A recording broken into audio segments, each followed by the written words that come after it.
Здравствуйте, уважаемый Самат. Меня зовут Джандос, я из Казахстана, с города Нур-Султан.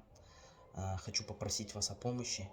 Талгат, все его знают как Жана, в Инстаграме, везде подписан Жан. Кинул меня на $7000, чеки, квитанции, все есть, переписка сохранена. Он обещал мне и моей супруге визу D4. Прошло уже 6 месяцев, но визы и денег нету. Выходил на связь, сейчас уже не выходит, перестал отвечать на звонки, не отвечает, сообщения до него практически сейчас в течение месяца уже не доходит.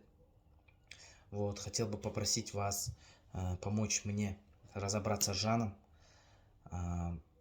Есть информация о том, что он обманным путем записывает видеоролики, дав им деньги, чтобы они засняли видео. Якобы Жан помог им сделать визу, учебную визу, там, этнический корейцам, типа помогает заехать в Южную Корею.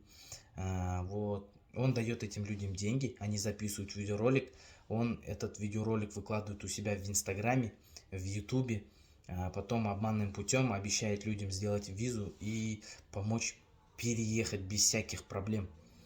Но этот человек мошенник, люди, не верьте ему, он входил в доверие из-за того, что у него много подписчиков, потом многие люди отзывались о нем только хорошие впечатления, хорошие отзывы, делал обманным путем, как я говорил, видеоролики записывал.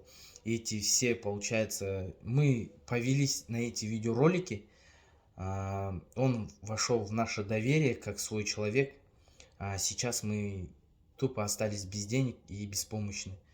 Хочу попросить вас, Самат, помочь мне с этой проблемой.